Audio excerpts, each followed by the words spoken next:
Hi, my name is Lucas Angel, and currently, my living situation is kind of an unusual one. The thing is, I live with my grandmother and my great grandmother. But not only that, we live with two dogs as well. So I thought, wouldn't it be perfect to film my grandmother, Catherine, and my great grandmother, Patricia, and get a story that not necessarily everyone hears?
I am Lucas' great grandmother, Patricia, but you can call me Trish. Where were you born? Chicago, Chicago. When were you born? When was I born? A long time ago. You gotta give me the actual date. 1925 makes me 50 years old. 50. I think that sounds about right. Let's see. What is one memorable moment of your childhood? Of course, you probably don't have this in your memories, but I remember Sunday, December 7th, 1941. Pearl Harbor had been bombed.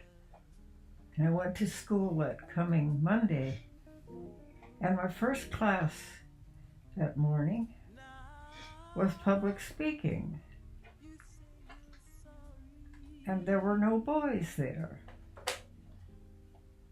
All the 17-year-olds and so forth had all gone to sign up for the war. It's something I will never forget. I worked in an aircraft factory. When these camera people came by and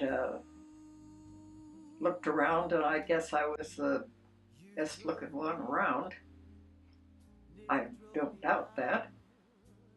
And they asked me to get up in the bomber nose. They wanted a picture of the glass nose of the B-17.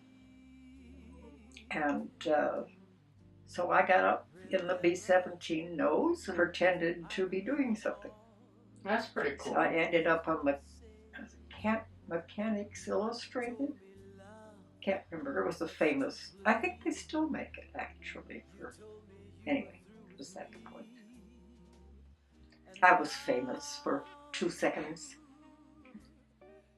A lot of people have their 5 minutes of fame. Mm-hmm. Do you remember any important events that happened during the war that were memorable, or things that you remembered more so than others? Oh, one thing I do remember. Oh, heartbreaking. I was listening to the radio. I was in the house. I lived with my mother in the house. And I had Catherine she was, well, maybe a year old by then. She'd never seen her father. He was still overseas. And it came over the radio that we had won the war.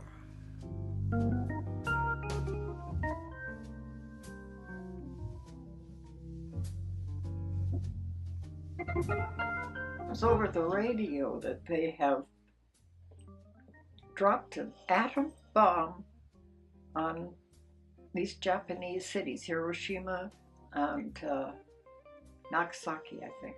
Mm-hmm. And I had my beautiful baby in her playpen, and I just grabbed her and cried.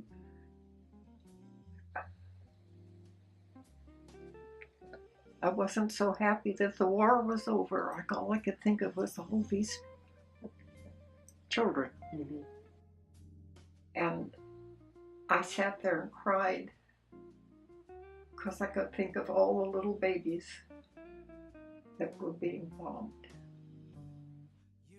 Anyway, it was over, thank God. The government had given all the veterans the opportunity to buy GI houses. Otherwise, one of these young guys who've done nothing but high school and going to war, they had nothing. So they had the GI Bill. I think we borrowed $1,000 from my grandmother. In fact, I'm sure we did. We had to have $1,000 to put down, and we got this nice house in Pomona. It's a lovely house. Walnut trees, 3 bedrooms. Nice. Yeah, it was a lovely house. I had 2 more children there, Catherine, Richard, and Christopher. Cool. We were a nice family.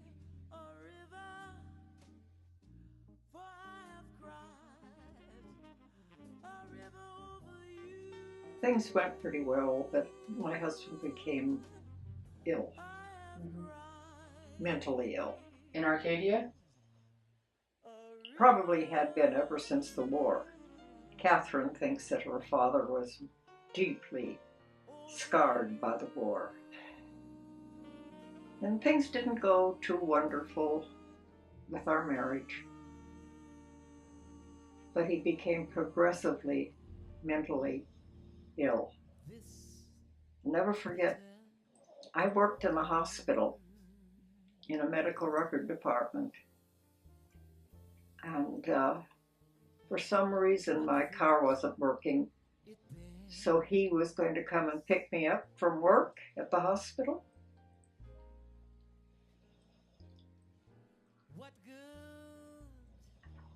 And I waited out in front of the hospital doors for him because I knew he'd be coming. And he drove up. He had a little sports car. He loved sports cars.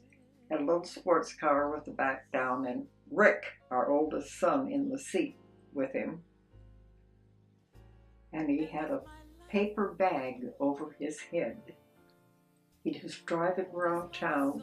He had cut the holes out for the eyes. He was driving around town with this paper bag on his head. And I stood there, and he got out of the car and he went, "I've been horribly burned."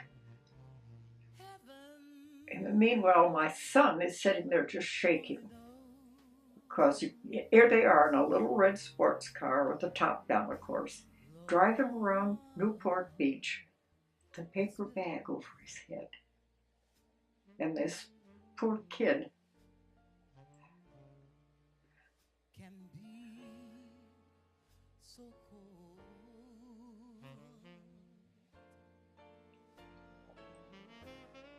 anyway,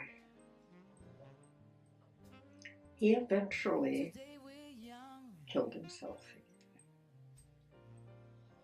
I don't know what. Yeah, it was too bad. But he isn't the only one. War is a terrible thing. It's a terrible thing. I'm a very happy lady. Thank you. I'm gonna go see if Grandma's upstairs. Okay. All right, see you Bye. later. And answer my call. Then this bitter earth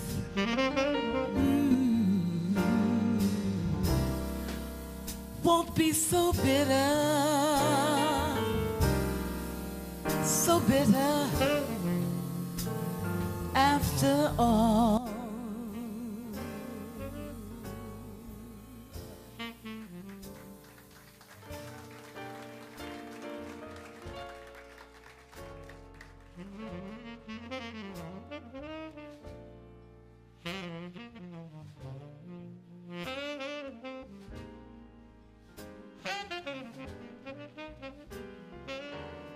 Here it says edit.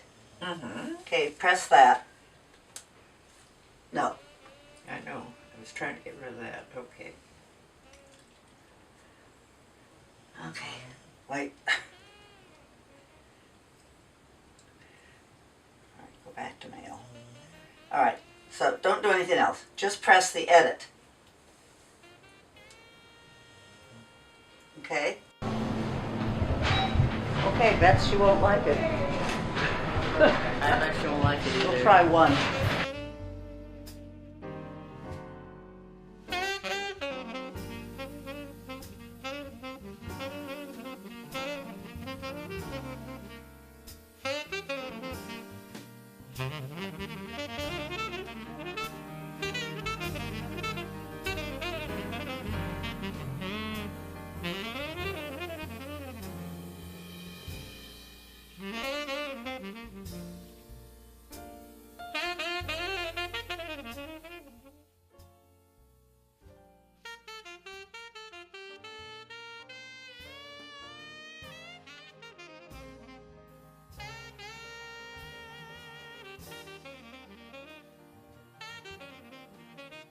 In the early 80s, a group of Salvadoran women approached me and asked me if I would go to a large Salvadoran refugee camp that was in Honduras. Honduras borders El Salvador and separated much of the time by rivers, large rivers.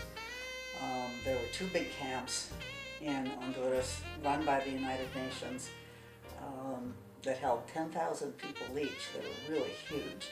So the one we were asked to go visit was in Mesa Grande, and surprisingly for Central America, it was freezing cold. It was the rainy season. There was mud a foot deep everywhere, and 10,000 people living in tents with very poor nourishment. The policy of the United Nations, ACNUR, I forget what it is in English, the High Commission for Refugees, is that wherever they set up a refugee camp in the world, that people can't have a standard of living higher than the people that they're living near. So there are all these refugee camps which are always put in poor areas of the country, and so if people around you are half-starved, you are half-starved, even though it's the United Nations that's doing it, which I just found disgusting. But in any case, a group of Salvadoran women asked me, and the people who took us there turned out to be the same people that took Dr. Charlie Clemens into El Salvador in the early 80s. So this same group of people took us through Honduras and to this refugee camp. And it was really amazing. Almost everybody in the refugee camp, because they were near the mountains of El Salvador where they're agricultural, they weren't students, they weren't factory workers, that wasn't the part of the country they were from.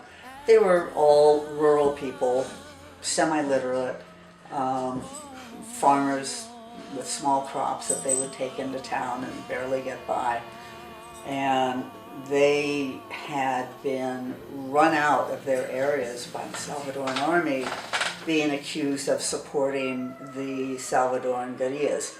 And whether they did or whether they didn't make any difference. Basically, it was, I know there's a military term for it, but it was like deforestation. It was just, what they wanted to do was clear whole areas of the mountains so there would be nothing for guerrillas to live on if they happened to be there. No housing, no food, no clean water. So we went to accompany them, and it was really something. There was a woman with a dead infant, and the infant had been dead a couple of days, and she refused to give it up. They were hiking, they were sleeping in the open, and everybody with her said, no, no honey, no dear, the baby's dead, let's bury the baby, and she refused to give it up. She was in total shock. So anyway, we did walk with them and got across into Honduras, and at one point I realized I'd made a big mistake. It was very hot and I was just wearing a t-shirt, and it happened to be an army green t-shirt with my back to El Salvador, and I thought, this is not smart, because if they take me to be a guerrilla, you know, they'll just shoot. So I borrowed a shirt from a guy who loaned it to me to wear over my army green shirt, which later in the refugee camp they asked me for, so they could send it to one of their soldiers to wear. So before leaving, one of the women at the refugee camp said, please tell our story. That's why we were there, to tell the story, to let Americans know what American money was doing. And she gave me this quite precious piece of clothing. Everything was precious. An egg, a piece of clothing, thread, and as I'm going to let the camera go over this a little bit. So, and it's called Operation Chalatenango, which is where we were. Can you like scoot over that way a little bit? Like in the chair, there you are. So Chalatenango was a part of El Salvador that was bombed constantly by the army. You can see a helicopter up here on the left dropping bombs. You can see soldiers with their guns, and you can see the size of the soldier in the mind of the woman doing this. Lying on the ground in red is a person whose leg has been chopped off. There's another person lying in the middle whose head has been macheted or shot. A woman bleeding over by the house that's on fire. They would burn the schools and the clinics and people's homes. And what people were trying to do is get out of El Salvador into Honduras, and there was a huge river, the Sumpul, and most people couldn't swim, so those people who could swim went across with a rope and then tried to help others, but hundreds of people drowned. You can see people floating in the water and body parts floating in the water.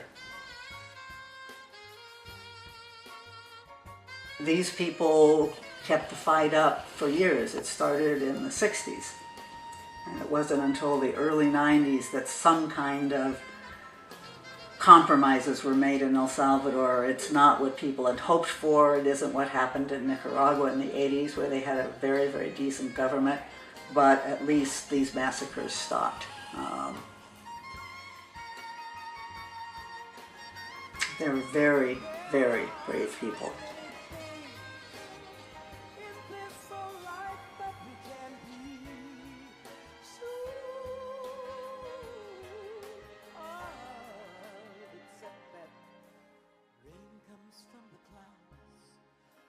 Sun lights up the sky, and hummingbirds do fly.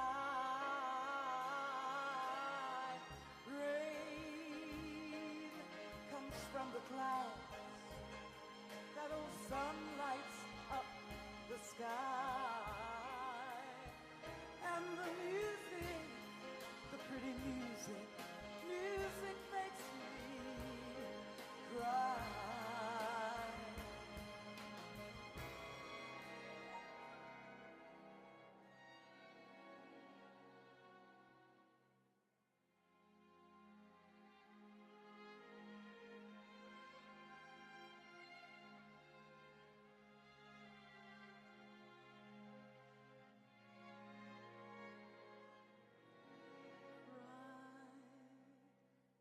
everything must change.